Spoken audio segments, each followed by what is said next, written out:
Good evening, campers. It's me, Kieran, and as part of the Booker Boy Book Club, we read the 1971 winner of the Booker Prize, V.S. Naipaul's In a Free State. But did we really all read In a Free State?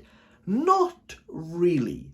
Let me explain. The version of In a Free State that won the Booker Prize consists of 4 parts, the main one being the novella and its titular title, In a Free State. The 3 other parts are chapters, journals, diary entries that surround In a Free State, but are not directly interlinked. The version that I picked up is solely the 3rd part of the original, In a Free State. And V.S. Naipaul within the introduction feels as though since it was first written in 1969, when it was first conceived, that the rest of it has been muddled, and maybe we could just let go of those. Therefore know that the book that I have read is the slimmed down version of the original. Still, it was terrible. In a Free State talks about the European view of an African country. It's not exactly explicit where it is, but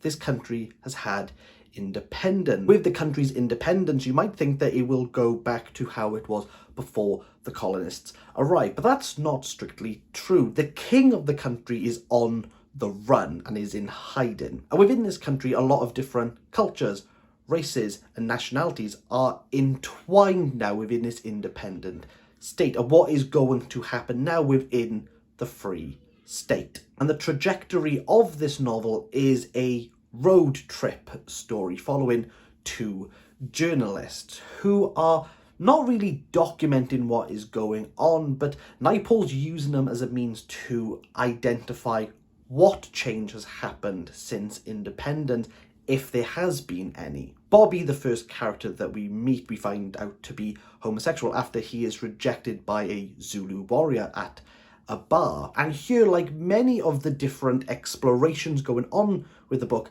ends there and then. Quite thinly, that's all that you need to know about the current situation. When we see one of the colonels is having his own murder planned out in front of him, that's all V.S. Naipaul wants to go. Even the African king who's on the run, although that will turn up at the end of the story, it's kind of stunted. Everything's very opaque within this novel, and I don't think it has aged at all.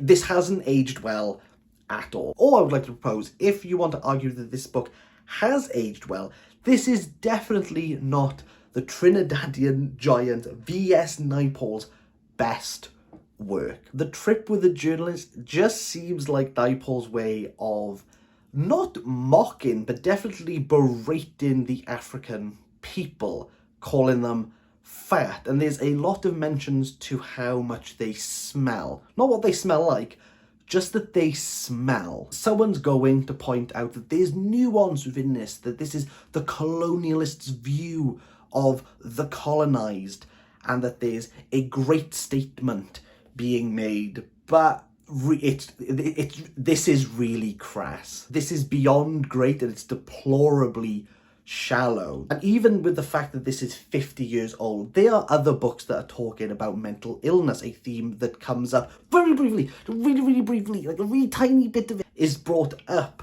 about Bobby, but it doesn't really go anywhere. And even when things go from worse to worse on this trip, it's a bit of a wet fish. It's just flippy floppy salmon. And even the Hindus' prophecy of genocide within the nation following the subsequent beating of Bobby just feels a bit like flippy floppy salmon. With all the violence, there's no hit. There's a road trip, but there's no direction. This is a member of the Testaments Club.